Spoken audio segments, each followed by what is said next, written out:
Electric Cafe.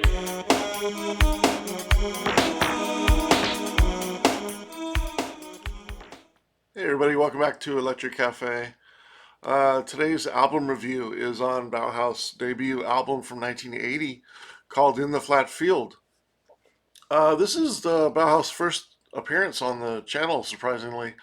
I was going through my record collection recently, and I was looking for for a band that I hadn't done a review on yet, and because I kind of want to get to the point where I as far as like 70s, 80s, and maybe early 90s stuff, I wanted to get to almost every either new wave or EBM or goth rock or new age or early ambient artist. I wanted to get to almost every artist I could, at least get to everyone at least once. And I was really surprised that I had not got to Bauhaus yet. And maybe that was because I had um, done two Peter Murphy solo albums already, and but I hadn't done a Bauhaus, and so I was a little surprised.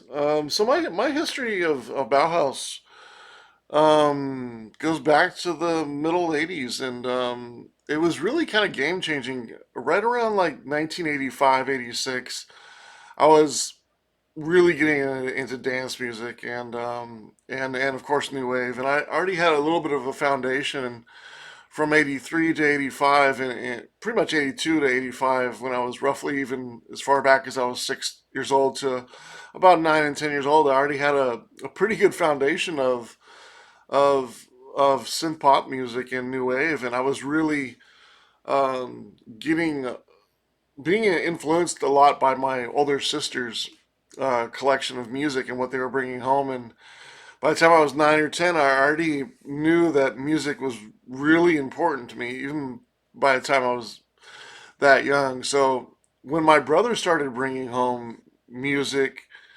he brought a little different flavor, and it was a little bit darker flavor, and that really helped balance my influence for darker music.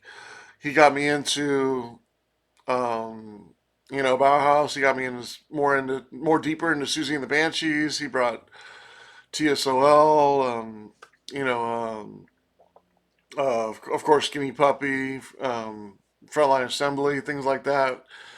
We He brought home a lot of the darker music that I got into. So he had a friend at school that kind of they were sharing a lot of music, and so it certainly inspired me a lot, the darker side. And so probably around 1987, 1988 was when I first heard Bauhaus, and it was a game changer. It was because I was not huge into rock music or even punk music. To some extent, I mean, I didn't mind it, but I wasn't thinking like this was the future of what I'm going to be listening to. This is what I want to find. I was already really more focused on electronic music, even already at that age, and as it being something different. But Bauhaus was different. They were so powerful and so dark and so mesmerizing and haunting and mysterious, and just their whole sound and their vibe and their look and everything about them was just like nothing I had seen before. This was a lot different than what my older sisters have been playing, like Haircut 100 and the Smiths and Bananarama and Sparks and all kinds of stuff they were listening to, and they gave me a good foundation of really good stuff and showed me a lot of really good stuff. But when my brother started to show me things, like things really kind of clicked from a different angle, and for those few years, my brother and me, we just kind of bounced off records off each other and was like, "Have you heard this? Have you heard this? Oh, I got this. I got this. Oh, I got their new one." And so we really influenced each other a lot to where now we're still like that. We still kind of he still sends me stuff, and I still send him stuff, and um, that's one of the best bonds that me and my brother have is music. And so I wanted to get to review this, and this is an important review for um, I mean, not only the band because it's considered a classic, but also it's a very important artist for my career, and I have no problem in saying probably a bigger Peter Murphy fan than I am a Bauhaus fan, and I'll kind of go into the reasons why that is, but I'm really impressed by. I was always impressed by the members of the band. And so, I'll give a brief overview, and then I'm going to go into reviewing each track, and then give you my overall thoughts of the record. Um, so let me just kind of check my notes here. But the big thing is, because because Bauhaus split in 1983, I think it's almost perfect that they did that because it was, the MTV generation was kind of 82, 83, really kind of catching steam, and by probably 83 it was probably the most important thing in music, and it's great that MTV really didn't kind of capture them, or they're kind of pre MTV generation, and a lot of times it kind of helps solidify and sort of crystallize their existence, and it was a very short existence when you think about it, and they had what, 4 records in 4 years, and they were only around from maybe from 79 to roughly 83. And so, because they were around such a short time, and for the most part, their videos aren't well known. And even if you're a non Bauhaus fan, you've seen the video for Bela Lugosi's Dead. It's rare because you're rarely going to see an 8-minute video on TV these days. And even if you did, it's not something you would see a lot, and it's not something that would maybe you gravitate towards if you weren't a goth rock or darker music fan, because it almost seems like a soundtrack, and it maybe doesn't represent them. Yeah, well, I guess in a way it does represent them well, but it doesn't represent all the possibilities that their sound kind of represents, and was. And so in some ways I don't think that's kind of an entry song to into Bauhaus to want to go further and like more of their music. I think it's kind of a period piece, and it's so tied to the soundtrack, and maybe maybe even the lore of horror films, that it's really not in so much ways a rock song, as a more of like a theatrical song in a way, if that makes sense. But I don't think necessarily anybody would hear that song would be like, oh, let me check out more. But I think if you heard other songs, that was maybe the first song you would show somebody if they didn't know anything about Bauhaus, they'd be probably interested in hearing more. In my opinion, I mean, it varies to differences of opinion of different people, but I do think it doesn't necessarily make the average rock listener want to get deeper into Bauhaus by listening to Bela Lugosi's Dead. But because they were around for such a short time, like their myth and their lore and their just their overall aura of a band is really kind of amplified, because they're almost like, as if like not Bob Dylan, but like like Marilyn Monroe, like her look is iconic, but would her look be iconic if she grew into her 40s and got older, and you know what I mean? There's that kind of like Buddy Holly, or I'm trying to think of the actor, the male actor. I can't think of his name. Not Marlon Brando, but the other actor who died in his Porsche. I don't know why I can't think of his name. It's blanking on me. But I haven't had my coffee this morning. But God, it's really frustrating. I can't think of that person's name. Uh, God, that's gonna bug me. Anyways, it really, there's certain images of movie stars that have just, they're kind of, their look and they almost become like an iconic look because of them passing away, or them retiring early, or what have you. Like Bauhaus has that because they didn't grow old through it. Like they were still very hardcore, and I think in some ways, not only was it probably the best for them to go their separate ways, but because there's different sounds, but they didn't get along, but they were going to go different ways anyways, and I think it would have sullied the sound of Bauhaus and their legacy. In some ways, it was kind of perfect that they were in the punk era, in the post punk era, and left before popular new wave got too popular, or goth rock kind of died in some ways. So it was kind of perfect for them to kind of have that period and be an iconic legend of that period. Um, well, I think one of the greatest things about the band is is the characters that are in the band. They're so unique and iconic. And when you think of like Peter Murphy and his powerful stage presence and his haunting voice, and he just powerful, gothic. He just embodies everything that you would want in a darker lead vocalist of like goth music or death rock or something like that. He's just that iconic, unique voice who's very alien looking and very stark looking. And when you see the videos in black and white and the imagery in black and white and things like that, like he is the iconic face of Bauhaus, but also he's kind of the iconic look of goth rock and just goth music in general. And that's why he's kind of considered the godfather of goth.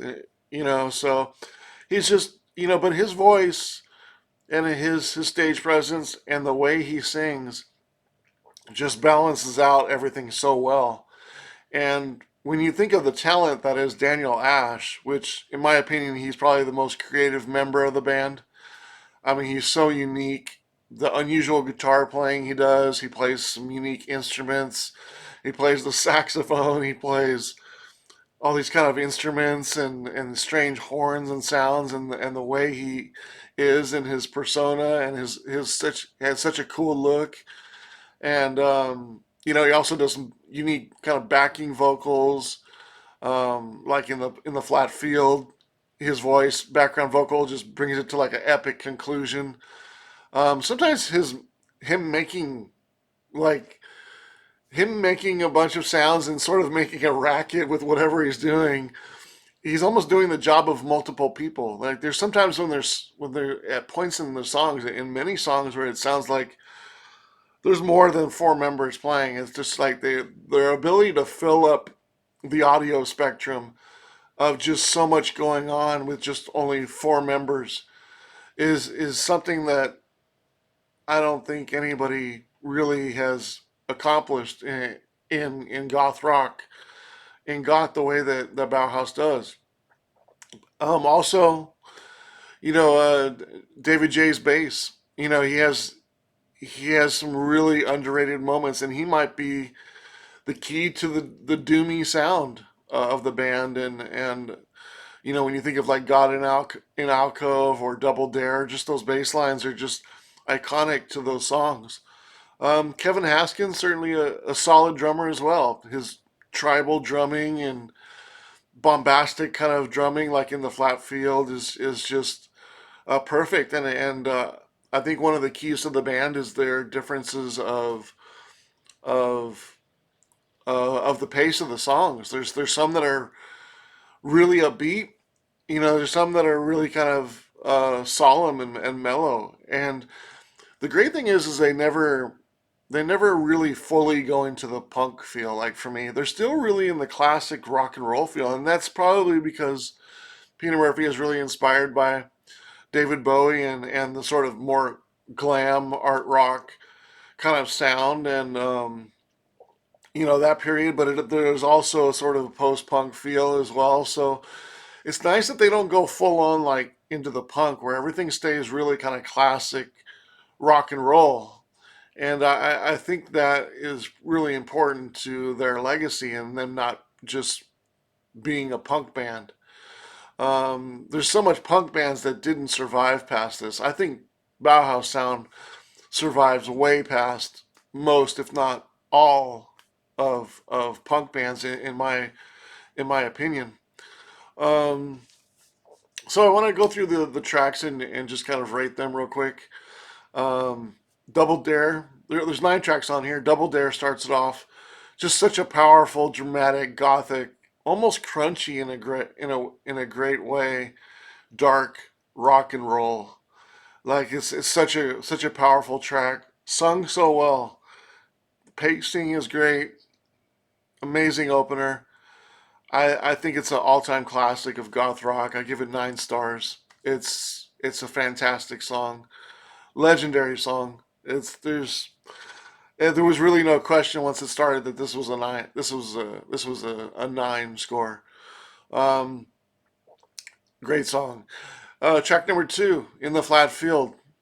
What can you say about this track? It's just ultimate fast drumming. The pacing is great. Like I was saying earlier about the tribal drumming and Kevin Haskins' amazing job on this track, and just pushing the intensity of being in the flat field, and Peter's great vocal, dark and clever.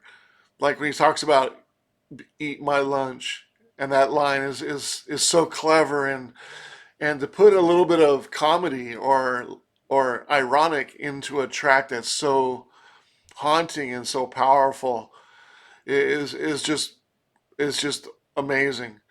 Bassline is so key on this. It's just a great recording in every way, and the sounds in it, and the uneasiness in it, and the aggressiveness in it, and it's even danceable. It's just iconic. 10 stars, just perfect. I don't give. I can probably count on 2 hands in 300 videos how many songs have got a perfect 10. And In the Flat Field, bling bling bling bling, stars, 10 10 10. Amazing track. That was my way of doing some kind of fireworks or some kind of like editing. Maybe I should throw in some fireworks there or something like that. But just an all time great track. 10 10 10 10. Wow. Amazing track. It's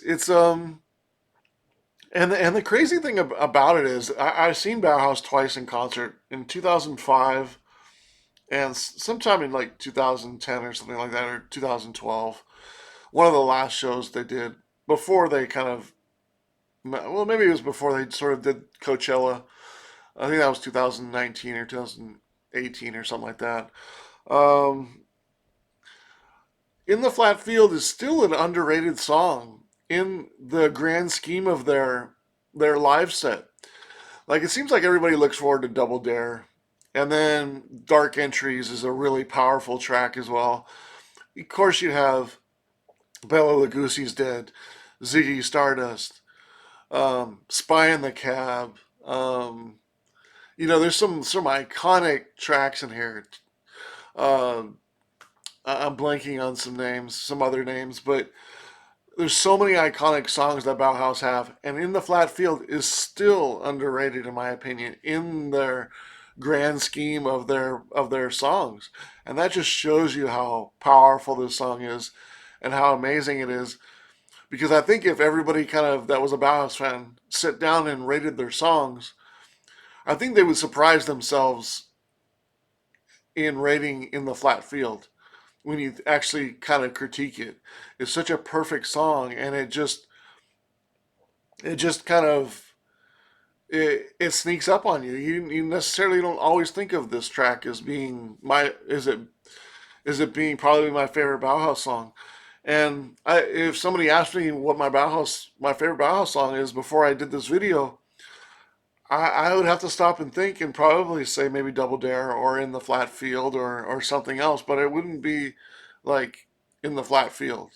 And I'm still kind of thinking like once I go through the albums and rate the other albums, how will I, um, rate Mr. Moonlight or The Three Shadows? There's some great iconic others type songs. Mask. There's some other iconic songs where I'm not sure if In the Flat Field will be the only 10 track. Like there could be some other 9s and 10s in Bauhaus's in Bauhaus's catalog. But man, In the Flat Field is just fantastic.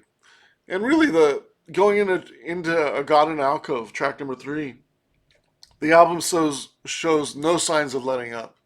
This is one of my favorite lesser known songs. A lot of people don't, unless you know this album really well.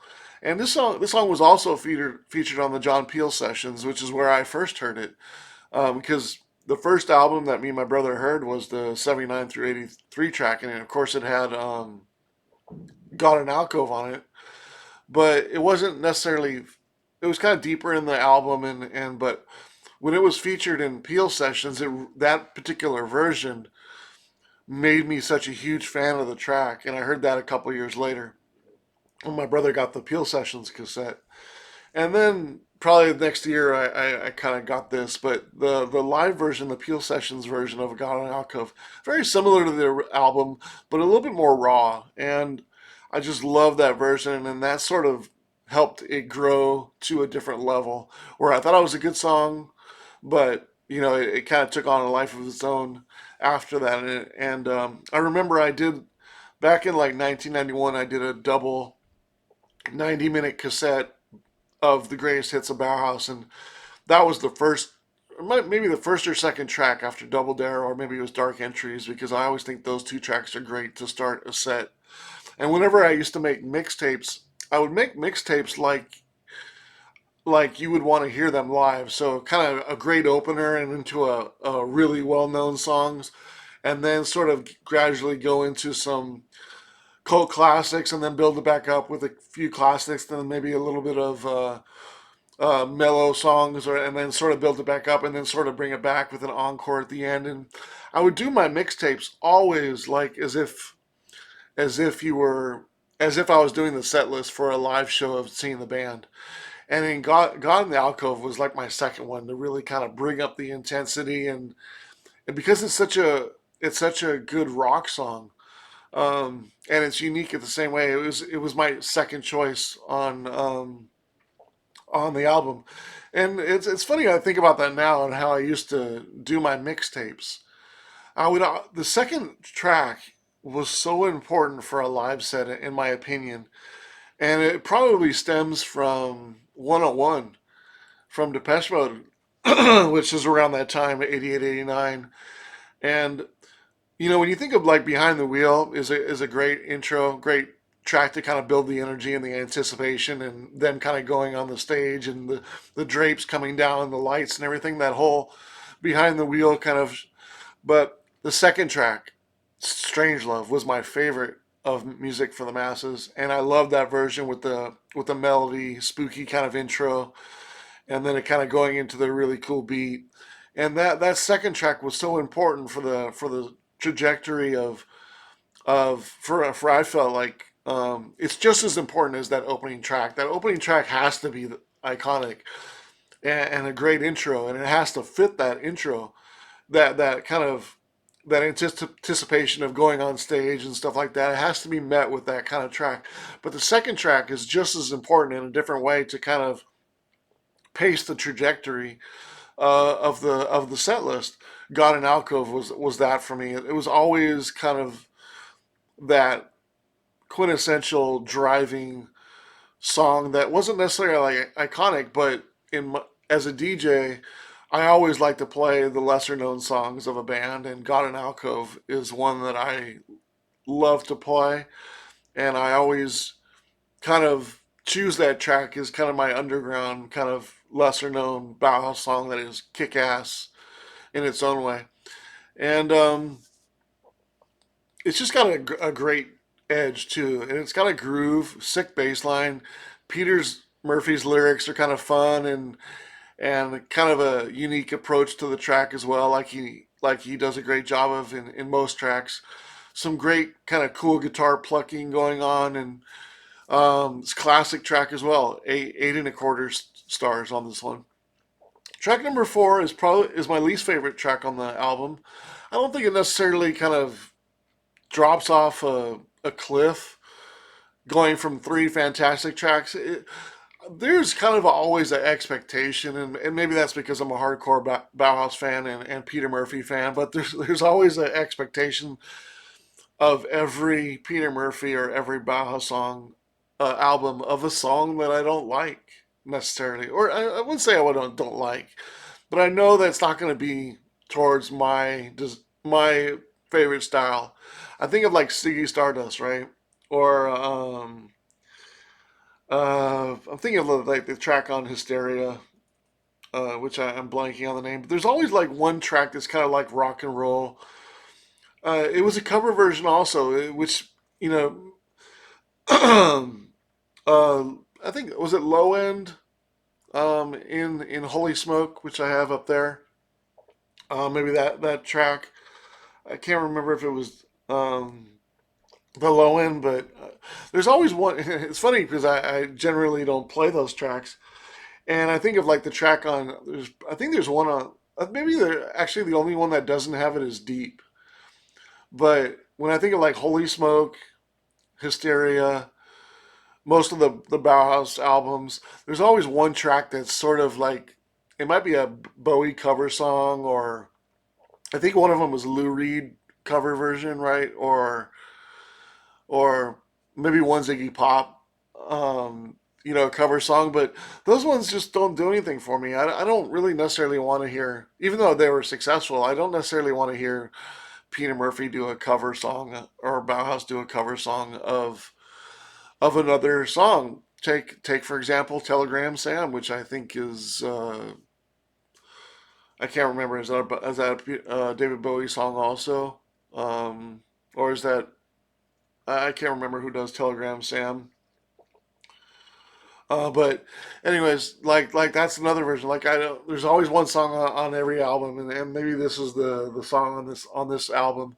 But Dive doesn't really do much for me. I still think it's a good track. I mean, it's 6 stars, but after three legendary tracks or two legendary tracks and three classics, um, it's just it isn't a step off the cliff like I'm saying like in like oh this album like but thankfully it's only 2 minutes and 10 songs. It certainly has a David Bowie influence on it, but I give it 6 stars. It's on the low side of a good track. I can't say that I hate it, but um, it's good, but it's just not to the level of most of Bauhaus's music during this time. But like I said, there's always one track on every album of the Peter Murphy seems to do, or it's a cover song, or yada yada yada, and it just doesn't.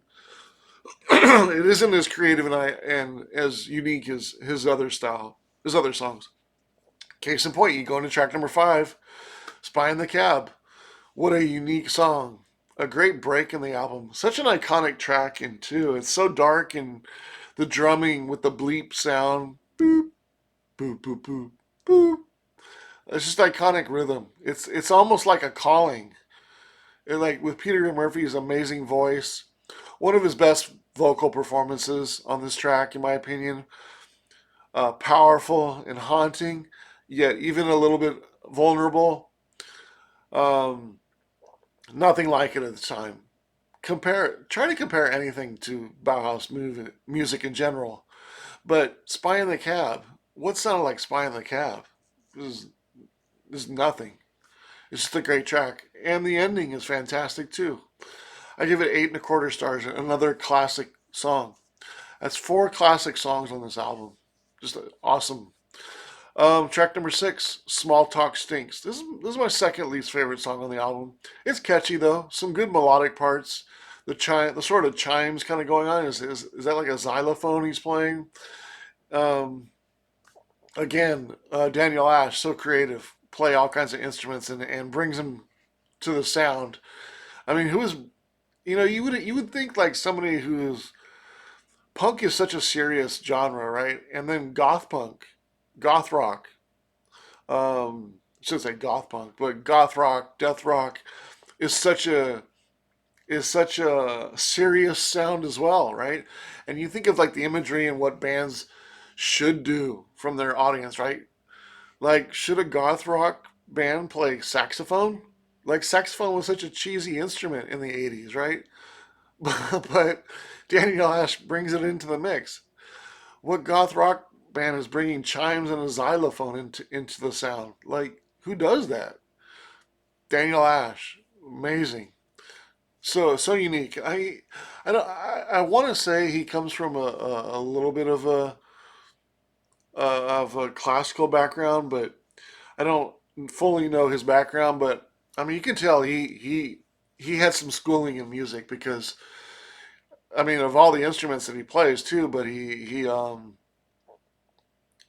just been he must have been the type of kid that was like in a band room like at school or something like that, and was just picking up instruments and like, what does this sound like? Oh, okay, let me try to learn how to play this. And then he mastered, wouldn't say mastered it, but he learned how to play it really well within, you know, who knows, a couple of weeks or a month or something like that. But just, he's just able to just like pick up things. Like I can imagine like the studio space of Bauhaus when they're recording an album has been so unique compared to other punk bands. Like punk bands probably had like beer and you know what I mean, and a guitar and drums, and that's pretty much it, and a microphone.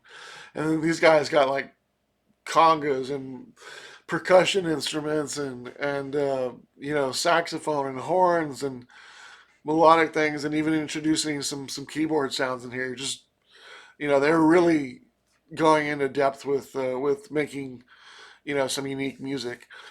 Small Talk Stinks. I give 6.5 stars. Saint Vita's Dance, 7 stars. Very good song as well. Creative Sounds. Lyrics are kind of tongue in cheek and a little silly. I always thought with this track, not necessarily one of my favorite ones to hear live, but I still think it's a very good track. But it's on the low side. The bridges and the changes are really catchy, in my opinion. That's where the song kind of wins you over.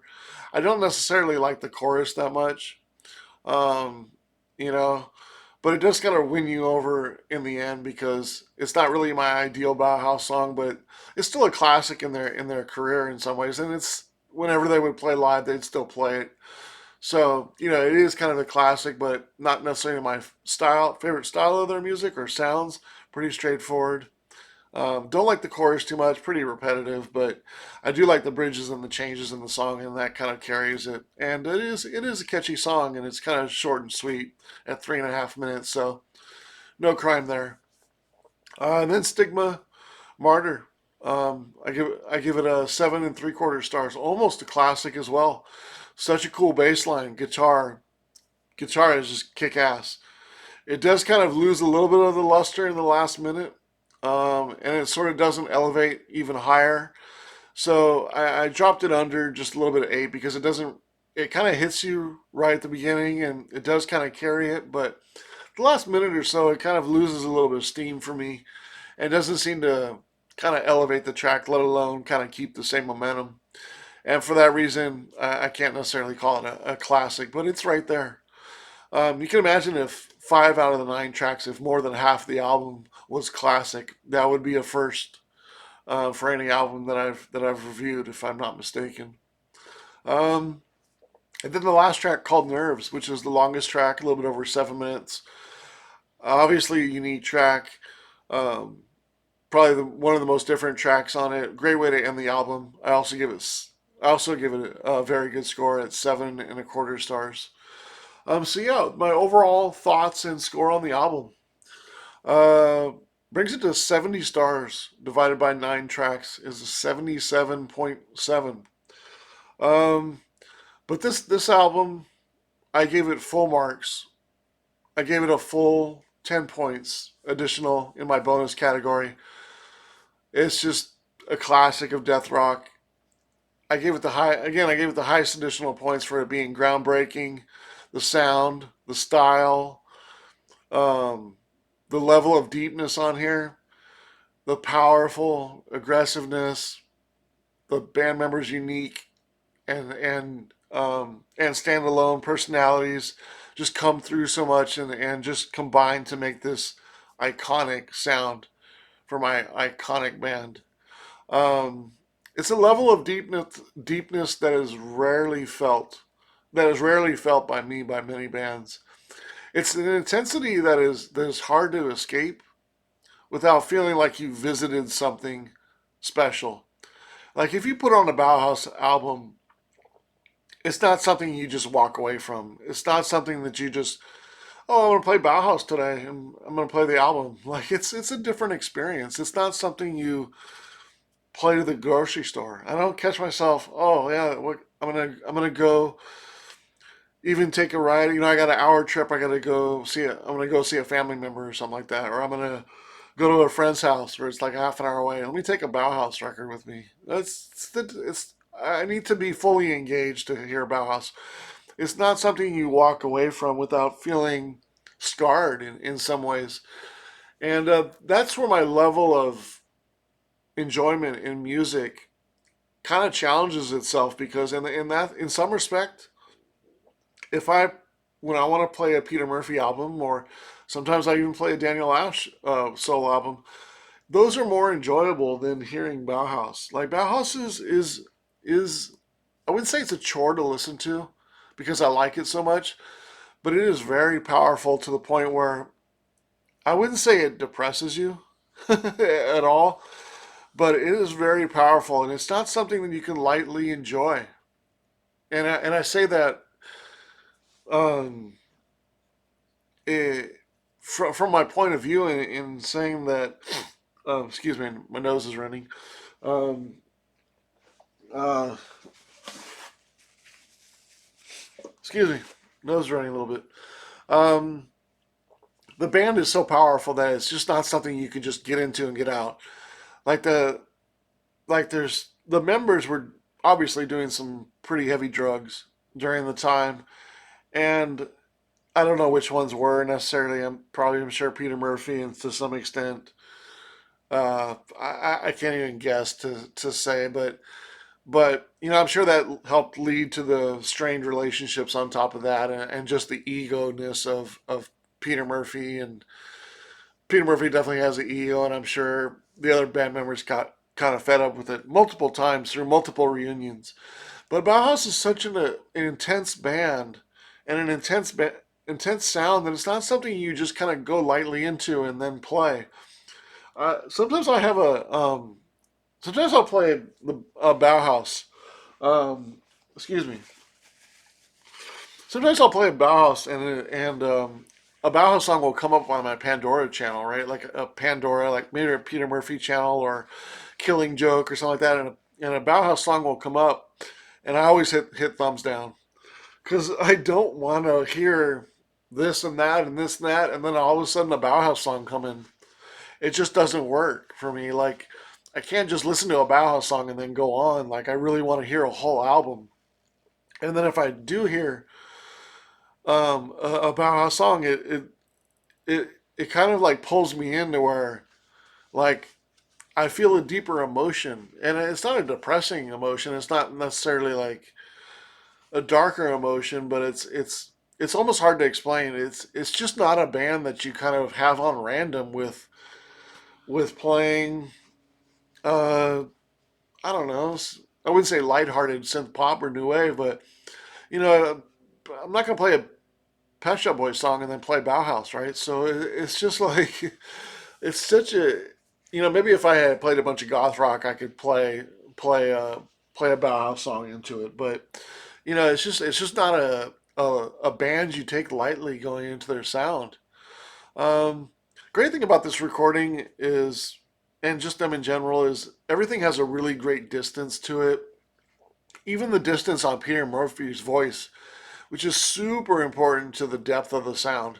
If Peter Murphy's voice was front and center, it would dominate the track because he dominates the tracks so well. But because there's a distance in there, he just fits so well into the sound, almost like you're standing in a room with him, and he's not up front and center. The sound is so powerful, it almost becomes too heavy, like I was saying, like a burden. But that's how real they were about what they were doing. You know, such strong personalities. But it is really hard to visit and get out without being scarred forever. That's just like the level of sound here that is just so unique and so engrossing and it's not to the point where it's like super dark and super any kind of depressive to where it kind of like pulls you in like maybe like a Cocteau Twins can kind of pull you into kind of a deeper kind of moody feeling of or maybe sorrowfulness. I don't think Bauhaus quite does that, but you're definitely scarred when you when you hear a Bauhaus song, and it's not something you take lightly. And then the last thing I'll say about Bauhaus to show their iconic, how iconic they are. You think of all the bands that people try to be like and try to imitate and try to take things from, and who imitates Bauhaus? Who can? Who tried? Nobody. You just can't. You can't imitate Peter Murphy. You can't imitate Bauhaus. They're that unique. Daniel Ash and Peter Murphy were that unique where you just cannot try to imitate their sound. It's not like, oh, they sound a little bit like Bauhaus. Who would write such a thing, right? You just can't. You've never seen it. And I'm sure there are bands out there that in this day and age would try in some ways, but they're so far from it. You just don't want to. I mean, who would have that career suicide and try to do it? You really have to have some unique members in the band and a unique singer to even try to pull off any kind of Bauhaus type influence song, let alone a Bauhaus band, which I think could be done. A cover band could do. You could do a Bauhaus. I think that'd be kind of cool. But some kind of person who almost sounds like Peter Murphy. But to match their look and to match their sound, that'd be quite a band. But who's going to do that and try to create their own path at the same time and just be an influence, but a heavy influence, but still kind of um, tread their own, um, their own trip into creating their career, similar to what Bauhaus did by imitating a little bit of Peter Murphy and taking that into and making their own thing. Who could take Bauhaus and sort of do that in their own way, like Bauhaus did with sort of art rock and glam rock and a David Bowie sort of sound and sort of turn it into this, right? And that could be just for that time, because when you think about it, you take David Bowie and you make him into a goth punk and post punk kind of. If you put David Bowie in all black and you put him in Bauhaus, well, there you have kind of a Bauhaus. But still, Peter Murphy's voice is still, in my opinion, more iconic than David Bowie's.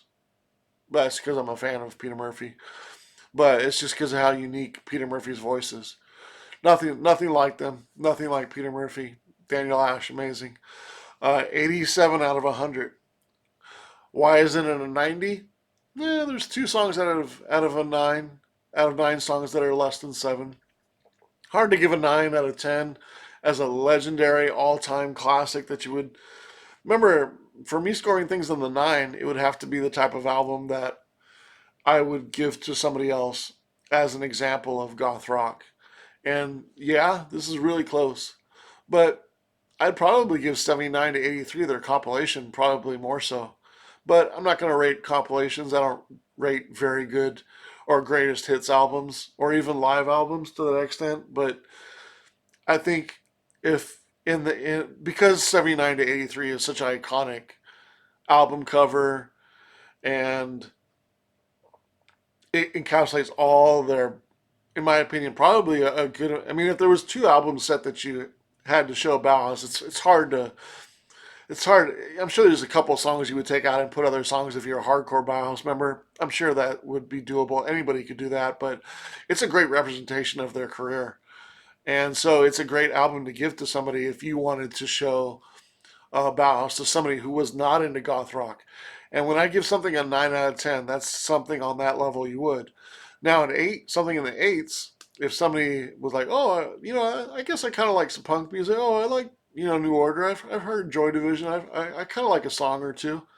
Well, you would give that song as a representation of a uh, classic goth rock album, right? So that's kind of the difference between the eights or nines for me. So that's why my scores. I know sometimes people like look at a 7 and think like like that's an average score or that's a good score, but sevens are very high.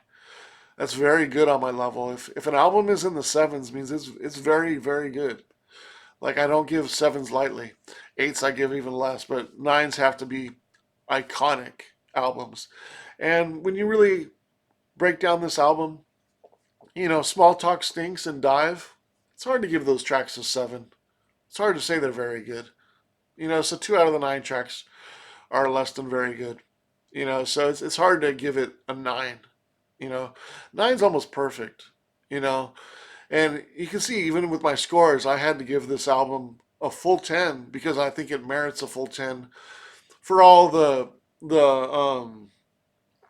for all the uh, other things that the album does. The influence on the influence the band has had, the influence this album has had, the groundbreaking sound, the way it's recorded, the level of deepness, the iconic cover, for example, just everything about this is screams classic. So I gave it the full 10 points and it still got up to 87. So, but when you actually rate the songs, like there is some sevens, there's some sixes. So it's hard to give it a nine. But if you took out those two sixes and there was a couple more classic tracks in here, you know, maybe if even if two were taken or just one and Bela Lugosi was in here, this would be a nine. That would take it over the ledge, take it over the top for me. But still, in many ways, iconic album. 87 out of 100. That's my review for In the Flat Field by Bauhaus. Thanks for watching.